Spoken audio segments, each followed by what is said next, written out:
Hello, my name is Catherine Munnix, and today I'll be presenting on Rett Syndrome.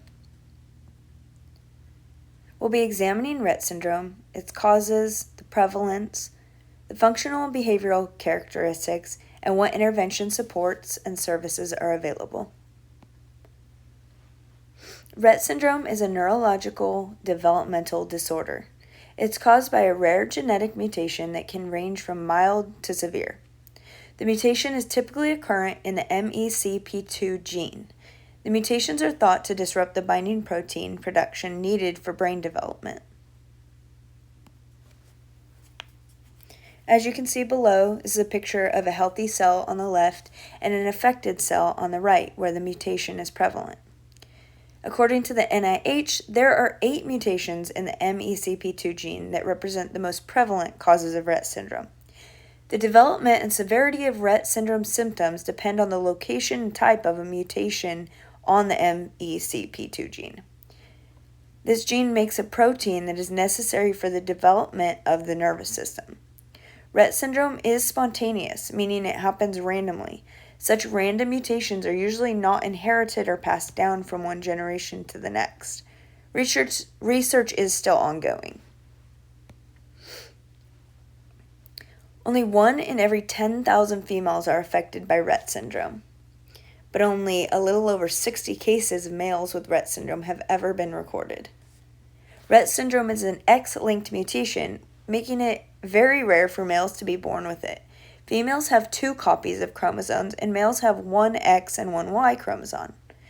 Females have twice the chance, but males are typically more severely affected if they do get Rett syndrome. Most babies develop normally until about 6 to 18 months when the onset of digression happens, and they lose motor skills and functions that they had once gained. Functional and behavioral characteristics. These are some of the physical and medical symptoms that can range from mild to severe. One might see slowed growth in head and brain, as well as other body parts. It's typical for a child with Rett's to have small hands and feet, and they're typically cold. They would have walking problems, such as walking on toes or a wide-based gait, and severe cases have no ability of walking or crawling. They would have difficulty breathing. Typically during the day, they could hold their breath, hyperventilate, have rapid breathing or blowing out, and shallow breaths. But during the night, they might experience sleep apnea, which is stopping breathing for periods of time. Seizures are prevalent in Rett syndrome cases, and feeding and digestive problems as well. You might see a loss of muscle tone or scoliosis, which is the curving of the spine, and that may require surgery. An irregular heartbeat is common and life-threatening. The functional and behavioral characteristics that are intellectual is that Rett syndrome is a form of autism spectrum disorder. It's a neurodevelopmental disorder. They originally called it a neurodigressive disorder and changed it to neurodevelopmental. Trouble with motor functions, developmental delays, a limited ability to think, understand, and learn. They have a lack of communication and are unable to demonstrate intellectual abilities. They have a lack of cognitive abilities and a lack of coordination and muscle control. Behaviorally, Rett syndrome has distinct hand motions or hand movements. So a child or a person with Rett syndrome would be seen repetitively clapping, sneezing, tapping, or rubbing hands. They're prone to irritability and crying, and irregular sleep patterns where they're waking in the night and crying or screaming. They're seen grinding their teeth. Unusual behaviors such as odd facial expressions, long bouts of laughter, hand licking, and grasping of hair or clothing. They have a lack of eye contact and unusual eye movements such as eye rolling, blinking, or crossed eyes. There's a loss of communication. There's limited communication or nonverbal. A loss of communication and jerkiness of the limbs, and a lack of motor functions.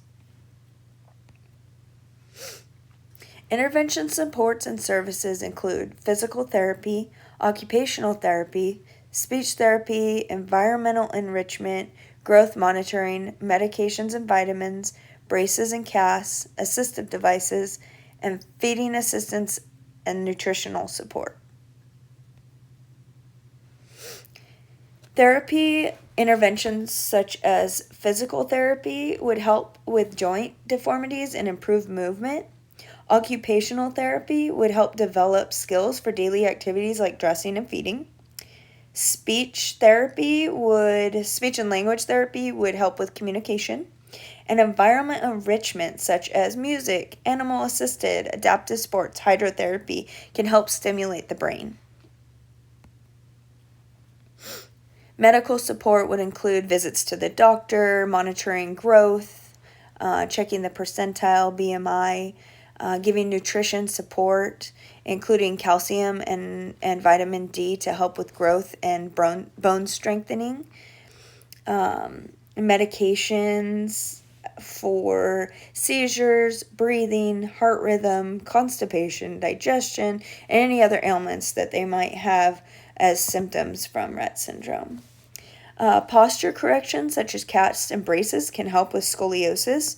Hand splints can help with severe hand movements, and leg braces and ankle-foot orthotics can help with walking. There are lots of device supports. One device support would be a mobility device, such as a specialized wheelchair, scooter, cart, walker, stander, that would allow the person with Rett's to be mobile. Communication devices can include high-tech devices with eye gaze technology or low-tech devices such as voice output, but all these devices can help them with communication. It's very common for patients with Rett's to have digestive problems and feeding problems. So a G-tube for feeding can help ensure that their nutritional needs are met, as well as them getting enough food and not spitting it out, which can be frustrating. And so this reduces stress for the caregiver as well.